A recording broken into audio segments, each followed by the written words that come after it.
नमस्कार, आप देख रहे हैं आज तक। आपके साथ मैं हूं सईद अंसारी। स्वागत है आपका शंखनाद में। जाड़े की ठिठुरन के बीच खुले आकाश के नीचे जमीन पर सोकर अभ्यर्थियों ने अपने परीक्षा केंद्रों के बाहर रात गुजारी, इस उम्मीद में कि सुबह उत्तर प्रदेश स्टेट परीक्षा देंगे। मगर परीक्षा शुरू होती इससे पहले ही शिक्षा के शत्रुओं ने शिक्षा व्यवस्था में सेंध लगा दी। मालूम पड़ा कि सारी मशीनरी को धता बताकर प्रश्न पत्र लीक हो गया है। प्रश्न पत्र लीक होते ही हंगामा हो गया। आनन फानन में परीक्षा रद्द कर दी गई। प्रश्न पत्र लीक करने वालों पर कार्रवाई का विश्वास दिया गया।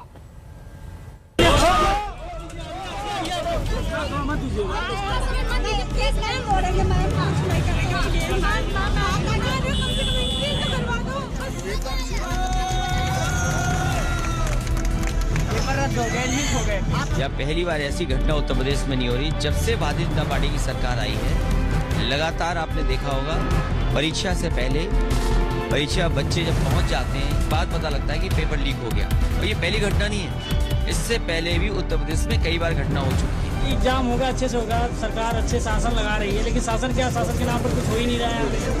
एग्जाम था सर, तो बहुत अच्छी 6 मंथ की मेरी तैयारी थी। इससे आपका पेपर लीक हो चुका है, हमारा लखनऊ से ऑर्डर आया है, आपको वापस फोटोकॉपी पेपर से मिले हैं। प्रश्न पत्र वही है जो कि परीक्षाओं में आने वाले हैं। शासन ने निर्णय लिया कि ये परीक्षाएं स्थगित की जाती हैं। कुछ कहे, कुछ बताएं, कुछ समझे या कुछ समझाएं, उससे पहले आपको कुछ सुनाते हैं। उत्तर प्रदेश टीटी के परीक्षार्थियों की पीड़ा बताते हैं।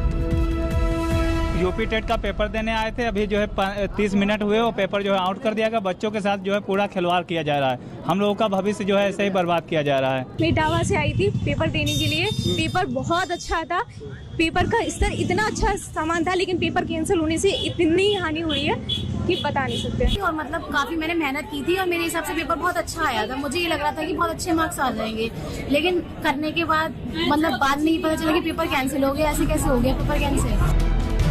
ठंड के मौसम में कोई दूर शहर से आया, नौकरी की उम्मीद का झोला ठोकर लाया, पर परीक्षा केंद्र पर पहुंचा तो पेपर लीक का साया सामने आया। टीटी पेपर लीक का ऐसा खेल हुआ कि लाखों अभ्यर्थियों की उम्मीदों पर पानी फिर गया।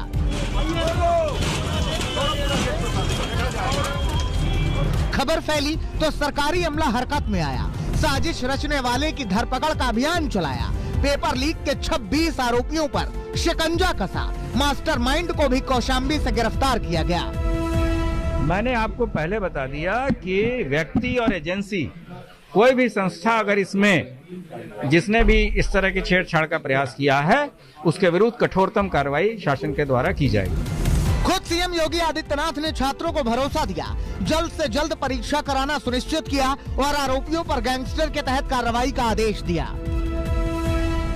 आज सुबह जब मुझे एक समाचार मिला कि बीटीसी टीटी का टेस्ट था, एक गिरोह कहीं से उसने पेपर लीक किया।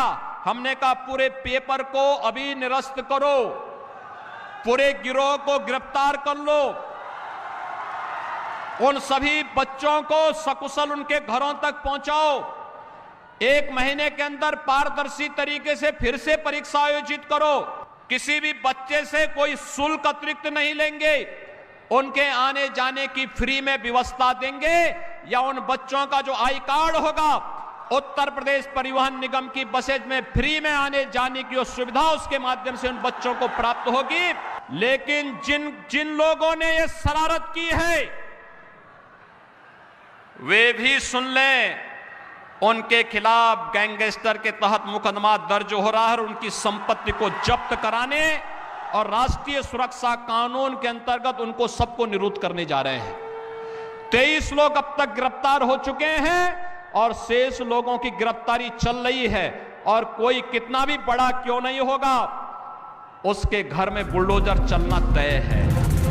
चुनावी मौसम में टीटी पेपर लीक का कांड हुआ तो सियासी हमलों के नए दौर का आगाज भी हो गया। मंत्री छात्रों के लिए जल्द परीक्षा की बात दोहराते रहे और विपक्षी नेता सरकारी तंत्र की नाकामी बताते रहे। प्रियंका गांधी ने ट्वीट किया, भर्तियों में भ्रष्टाचार, पेपर आउट ही बीजेपी सरकार की पहचान बन चुका है। आज यूपी टेट का पेपर आउट होने की वजह से लाखों युवाओं की मेहनत पर पानी फिर गया। हर बार पेपर आउट होने पर योगी आदित्यनाथ की सरकार ने भ्रष्टाचार में शामिल बड़ी मछलियों को बचाया है, इसलिए भ्रष्टाचार चरम पर है। यूपी टीईटी की परीक्षा के पेपर लीक होने की सूचना मिली है, इसलिए दोनों पालियों की परीक्षा तत्काल प्रभाव से निरस्त की जा रही है। पुनः 1 महीने के भीतर अभ्यर्थियों से बिना कोई शुल्क लिए परीक्षा पुनः कराई जाएगी। एफआईआर कराने के निर्देश दिए जा चुके हैं और यूपी एसटीएफ को जांच सौंपी जा रही है ताकि दोषियों को चिन्हित करके उनके खिलाफ कड़ी कार्रवाई की जा सके। यूपी टेट का पर्चा लीक होना सरकार को एक कटघरे में खड़ा करता है। आपकी नीयत पर सवाल है।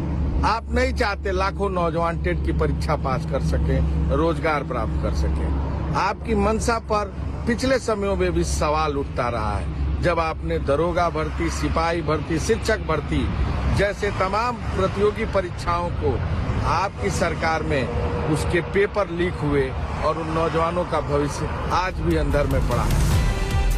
टीईटी पेपर लीक का मुद्दा गरमाया तो अखिलेश ने भी योगी सरकार पर सवाल उठाए। छात्रों के भविष्य को लेकर सरकार को उन्होंने लापरवाह बताया। ये अन्याय के लिए धाराएं लगाते हैं, अन्याय के लिए गैंगस्टर लगाते हैं। इन्हें अगर सच्चाई में टीईटी की परीक्षा करानी थी तो पहले इंतजाम क्यों नहीं किए? क्योंकि पहले भी उत्तर प्रदेश में कई बार इस तरह के पेपर लीक हो चुके हैं, परीक्षाएं रद्द हो चुकी। जब इन्हें पता था कि परीक्षाएं इस तरह की घटनाएं होती हैं तो तैयारी क्या थी सरकार की? अब गैंगस्टर लगा करके क्या करोगे आप? अब तो सरकार से जा रहे हो, ये तो टीईटी और आगे की परीक्षा दूसरी सरकार करेगी। इन्हें नौकरी देनी नहीं थी, बजट का इंतजाम नहीं है। छात्रों के भविष्य को लेकर सरकार पर विपक्ष का हमला भारी है और इस बीच साजिशकर्ताओं पर पुलिस की कार्रवाई जारी है। एक बात जो मूल मंत्र शासन की तरफ से है कि कोई बचेगा नहीं और दोषियों को हर हालत में सजा मिलेगी और सरकार किसी भी परीक्षा को शुचितापूर्ण कराने के लिए दृढ़ संकल्प है, कृत संकल्प है और हमारे पास ऐसे संसाधन है कि जैसे हमने आज तक सभी परीक्षाएं शुचितापूर्ण तरीके से कराई है, हम आगे भी कराएंगे। लेकिन इन सब के बीच सबसे बड़े सवाल का जवाब अधूरा है कि कैसे छात्रों के भविष्य से खिलवाड़ करने वाले पूरी व्यवस्था में ही सेंधमारी कर जाते हैं। कैसे लाखों छात्रों की तैयारियों को पेपर लीक के फंदे में फंसाकर बार बार बर्बाद कर दिया जाता है। समर्थ श्रीवास्तव और संतोष शर्मा, लखनऊ, आज तक। अब कार्रवाई का दौर जरूर है, मगर इन अभ्यर्थियों का क्या जिन्हें बेहिसाब परेशानी झेलनी पड़ी। बहरहाल अब खबर शीतकालीन सत्र की कल से जो शुरू हो रहा है, जिसके बेहद गर्म रहने के आसार भी हैं। संसद का शीतकालीन सत्र कल शुरू होना है और उससे पहले आज सर्वदलीय बैठक बुलाई गई, मगर सर्वदलीय बैठक में जिस तरह के तेवर विपक्षी दलों ने दिखाए उससे आप ये अंदाजा लगा सकते हैं, और ये अंदाजा लगाना बहुत आसान है कि कल से शुरू होने वाला शीतकालीन सत्र हंगामेदार ही रहेगा।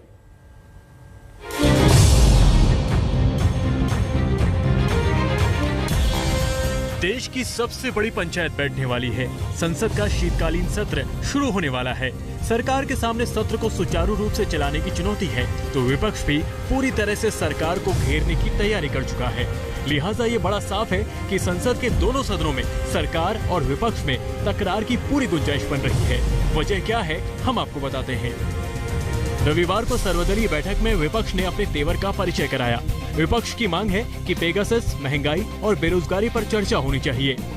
बीएसएफ के अधिकार क्षेत्र में बढ़ोतरी का मुद्दा भी विपक्ष ने उठाया। वहीं तृणमूल ने कहा कि सरकार एमएसपी पर कानून लेकर आए। आम आदमी पार्टी ने तो मीटिंग से वॉकआउट कर दिया। इससे पहले 26 नवंबर को संविधान दिवस समारोह का बहिष्कार करके भी विपक्षी दलों ने सरकार के खिलाफ अपना भविष्य की रणनीति का इशारा कर दिया था। सर्वदलीय बैठक की अध्यक्षता रक्षा मंत्री राजनाथ सिंह ने की, जबकि विपक्ष से मल्लिकार्जुन खड़गे, शरद पवार, टीआर बालू, रामगोपाल यादव, विनायक रावत और फारूक अब्दुल्ला मौजूद थे। सरकार हमेशा इस बात के पक्ष में रही है कि डिबेट के माध्यम से, डिस्कशन के माध्यम से संसद के अंदर डिसीजंस होने चाहिए, और विपक्ष के पास कोई मुद्दे हैं तो नेचुरली विपक्ष भी, इंडिविजुअल जो मेंबर ऑफ पार्लियामेंट्स हैं वो भी चेयरमैन साहब को और स्पीकर साहब को नोटिसेस देते हैं, और किन नियमों के तहत, किन प्रावधानों के तहत चर्चा होनी चाहिए, किस पर चर्चा होनी चाहिए, ये चेयर डिसाइड करती है। हम ये कोशिश करते रहेंगे कि हम सब मिलके एकजुट होके जो कॉमन मुद्दे हैं, जो देश के इंटरेस्ट में, जनता के इंटरेस्ट में हम मिल के कर सकते हैं, उसके लिए हम सबको जुटाने की कोशिश करेंगे। सोमवार को संसद में शीतकालीन सत्र से पहले दोपहर 3 बजे बीजेपी संसदीय कार्यकारिणी की बैठक हुई। शाम 4 बजे एनडीए फ्लोर लीडर्स की बैठक हुई। शाम 5:30 बजे राज्यसभा के फ्लोर नेताओं की मीटिंग का कार्यक्रम है। सत्र से ठीक पहले कांग्रेस ने भी सभी विपक्षी दलों को बातचीत का न्योता भेजा है, जिससे संसद में साझा रणनीति पर विचार है। आपने तो सरकार के खिलाफ अभी से मोर्चा खोल दिया है। मैं किसानों का मुद्दा उठा रहा था। मैंने साफ तौर पे कहा कि भाई एमएसपी की गारंटी का कानून इसी सत्र में लेके आइए। कल संयुक्त किसान मोर्चा की मीटिंग हुई, उन्होंने कहा है कि विद्युत संशोधन विधेयक नहीं आना चाहिए। आपने बिलों की लिस्ट में विद्युत संशोधन विधेयक शामिल कर रखा है। मैंने पंजाब का मसला उठाया कि पंजाब में आपने बीएसएफ का कार्य क्षेत्र 50 किलोमीटर बढ़ा दिया, वहाँ पर अशांति फैली हुई है। आप लोग जिन्ना जिन्ना करते घूम रहे हैं, किसान गन्ना गन्ना कर रहा है, आप कुछ सुनने को, मानने को तैयार नहीं है। ना पार्लियामेंट में बोलने देते हैं, ना ऑल पार्टी मीटिंग में बोलने देते हैं। संसद के शीतकालीन सत्र में सरकार ने 26 विधेयक को सूचीबद्ध किया है। इन्हें पेश किया जाएगा, इन पर चर्चा होगी और इन्हें पास कराने की कोशिश होगी। इनमें 3 कृषि कानूनों को निरस्त करने वाला और क्रिप्टो करेंसी से संबंधित विधेयक भी शामिल है। लोकसभा सचिवालय के बुलेटिन में ये जानकारी दी गई है। हालांकि इसमें से crypto currency bill, central vigilance commission bill, constitutional order bill पर विपक्ष और सरकार में तकरार की पूरी आशंका है। हालांकि जिस तरीके से विपक्ष ने संविधान दिवस समारोह का सामूहिक बहिष्कार किया था, उसके बाद पीएम मोदी ने भी बिना नाम लिए इशारों में विपक्ष की नीति और नीयत पर सवाल उठाए थे। कार्यक्रम किसी राजनीतिक दल का नहीं था। ये कार्यक्रम किसी प्रधानमंत्री ने आयोजित नहीं किया गया था। ये सदन का गौरव होते हैं स्पीकर, सदन का ये स्थान गौरवपूर्ण होता है। स्पीकर की एक गरिमा होती है, बाबा साहब आम्बेडकर की गरिमा होती है। हम हमेशा स्पीकर पद की गरिमा बनाए रखें। फिलहाल बैठकों की रस्म अदायगी है, लेकिन देश के सबसे बड़े सियासी दंगल में दाखिल होते ही राजनीति अपने असल रंग में आ जाती है। आज तक ब्यूरो। तो विपक्ष भले ही बीजेपी को घेर रहा हो, सरकार को घेर रहा हो, मगर त्रिपुरा में बीजेपी की बल्ले बल्ले हो गई है। त्रिपुरा में नगर निकाय चुनावों के परिणाम घोषित कर दिए गए। इन परिणामों में बीजेपी ने बहुत बड़ी और जबरदस्त जीत हासिल की। बीजेपी के खेमे में जश्न है।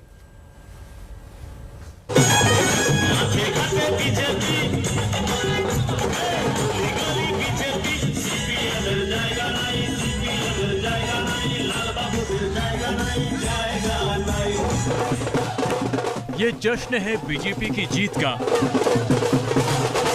ये जोश है बीजेपी की विजय का।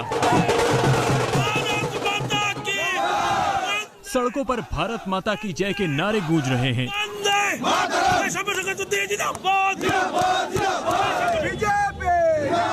बीजेपी जिंदाबाद के जयकारे गूंज रहे हैं।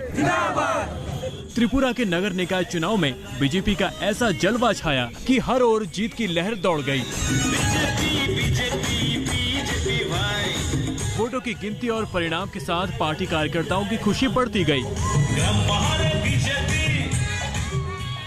नगर निकाय चुनाव में बीजेपी की ये जीत इसलिए भी बड़ी है क्योंकि कई पार्टियों ने इसमें अपना दमखम लगाया था, जनता के बीच जाकर बीजेपी के खिलाफ तमाम मुद्दों को उठाया था। लेकिन निकाय चुनाव के नतीजों में बीजेपी ने सभी पार्टियों को चारों खाने चित कर दिया।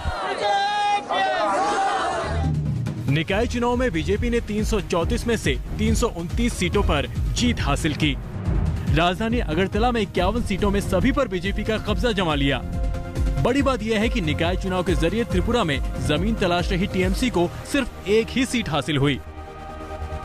स्थानीय निकायों में भारतीय जनता पार्टी की जीत सम्माननीय प्रधानमंत्री श्री नरेंद्र मोदी जी की नीतियों, उनके लोक कल्याणकारी योजनाओं और राज्य के विकास के प्रति डबल इंजन की सरकार के कमिटमेंट में जनता की आस्था और विश्वास का ये प्रतीक बना है। यह राज्य की जनता की जीत है, ये लोकतंत्र की जीत है। निकाय चुनाव के नतीजों से बीजेपी नेताओं का जोश हाई है और वो इस बड़ी विजय की वजह केंद्र और त्रिपुरा सरकार की नीतियों को बता रहे हैं। ये त्रिपुरा का जो परिवर्तन है, त्रिपुरा की जनता के लिए काम करेगा और ये 3 साल का ऊपर हो गया गवर्नमेंट, इतना सब योजना लेके हमारा सरकार काम कर रही है। इस विकास की मुद्दा लेके हम लोग चुनाव लड़ा था और सारी जनता, त्रिपुरा की जनता हमारे ऊपर दोबारा आस्था रखा। उधर टीएमसी ने त्रिपुरा निकाय चुनाव के नतीजों पर सवाल उठाया और इसे अत्याचार के सामने हुई हार बताया। टीएमसी सांसद सौगत राय ने ट्वीट किया, ये अत्याचार के सामने हुई हार है। हम सुप्रीम कोर्ट भी गए लेकिन स्वतंत्र और निष्पक्ष चुनाव नहीं हुए। मतदाताओं को मतदान नहीं करने दिया गया। धांधली हुई, ये लोकतंत्र में दुखद है। विपक्ष के आरोप कुछ भी हों, लेकिन साफ है कि निकाय चुनाव में जनादेश बीजेपी के साथ है और इस त्रिपुरा में बीजेपी को चुनौती देना विरोधियों के लिए इतना आसान नहीं है। आज तक ब्यूरो। त्रिपुरा नगर निगम चुनाव में बीजेपी की बड़ी जीत के लिए पार्टी अध्यक्ष जेपी नड्डा ने मुख्यमंत्री बिप्लब देब को बधाई दी। साथ ही कहा कि मोदी सरकार की लोक कल्याणकारी नीतियों के कारण त्रिपुरा में इतनी बड़ी जीत हासिल हुई है। आजादी के बाद पहली बार माननीय प्रधानमंत्री श्री नरेंद्र मोदी जी के नेतृत्व में डबल इंजन की सरकार की जो सरकार त्रिपुरा में बनी, उसका प्रभाव जन जन तक देखने को मिल रहा है। यह विजय मोदी जी के सरकार के लोक कल्याणकारी नीतियों में जो लोगों की आस्था है, उसका यह परिचायक है। भारतीय जनता पार्टी ने आज घोषित हुए 334 वार्ड के नतीजों में 329 वार्ड में जीत दर्ज की है, जिसमें से भाजपा ने 112 सीटें पहले ही निर्विरोध जीत ली थी। इस पूरे चुनाव में विपक्ष को सिर्फ 5 सीट ही हासिल हो सकी है। लगभग सभी नगर निगम और नगर पालिकाओं में भारतीय जनता पार्टी 100% सीटों पर विजय प्राप्त की है। 14 में से 11 म्युनिसिपल कॉरपोरेशन में सभी की सभी सीटें भाजपा ने जीती हैं। 3 म्युनिसिपल कॉरपोरेशन में कालिया शहर में 17 में से 16, पानीसागर में से 13 में से 12 और अंबासा में 15 में से 12 सीटें भारतीय जनता पार्टी ने हासिल की हैं। प्रधानमंत्री श्री नरेंद्र मोदी जी के नेतृत्व में हमारे केंद्र और राज्य सरकारें सदैव गरीब कल्याण के प्रति समर्पित रही हैं। देश की जनता विकास चाहती है और निरंतर नकारात्मक और संकीर्ण राजनीति को हमेशा खारिज करती रही है। त्रिपुरा के स्थानीय निकायों के चुनाव भारतीय जनता पार्टी की यह ऐतिहासिक विजय राष्ट्रवादी ताकतों की जीत है, विकासवादी सोच की जीत है। साथ ही यह विघटनकारी ताकतों और हिंसा की राजनीति करने वाले और त्रिपुरा का अपमान करने वालों को की करारी हार है। योग, आयुर्वेद और भारतीयता की पाठशाला यानी स्वामी रामदेव की पतंजलि यूनिवर्सिटी के लिए आज का दिन बेहद महत्वपूर्ण रहा।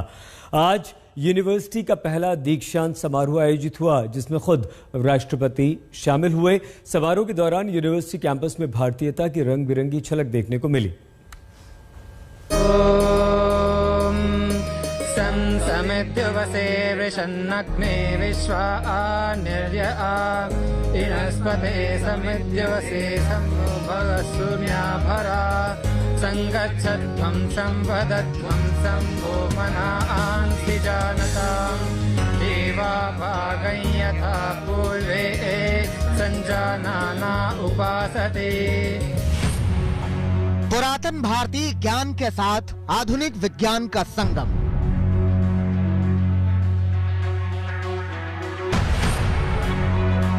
वेद उपनिषदों की गूढ़ संस्कृत ऋचाओं के साथ तकनीक का तालमेल।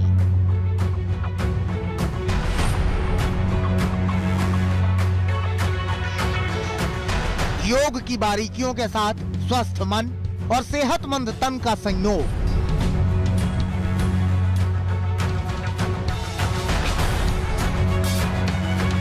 यही है हरिद्वार की पतंजलि यूनिवर्सिटी का मूल मंत्र, जहां आज का माहौल रोजाना से कुछ अलग ही दिखा।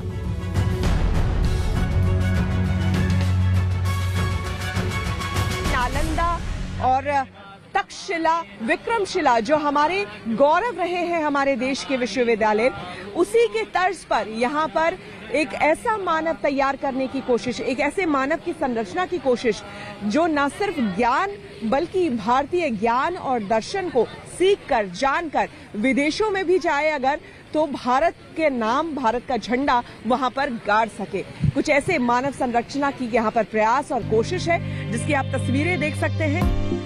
योग गुरु रामदेव की ड्रीम यूनिवर्सिटी से वैसे तो हजारों छात्र पढ़ लिख कर अपने अपने गांव, शहर में पहले से ही योग और आयुर्वेद की अलख जगाए हुए हैं,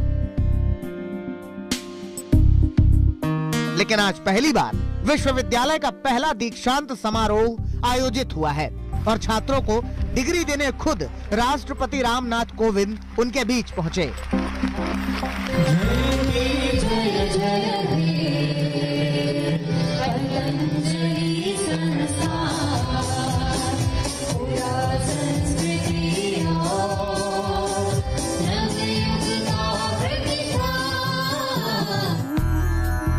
योग और आयुर्वेद के प्राचीन भारतीय ज्ञान का लोहा आज दुनिया भी मान रही है।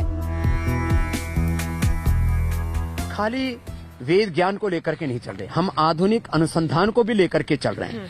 हम लेकर के चल रहे हैं वर्ल्ड के साथ जो कनेक्टिविटी होनी चाहिए, हमारी जो कनेक्टिविटी होनी चाहिए न्यू वर्ल्ड के साथ, साइंस से लेकर के टेक्नोलॉजी से लेकर के कुछ भी हमने बाकी नहीं रखा है। 2015 से हर साल 21 जून के दिन पूरा संसार एक साथ योगासनों के जरिए भारतीयता को प्रणाम करता है।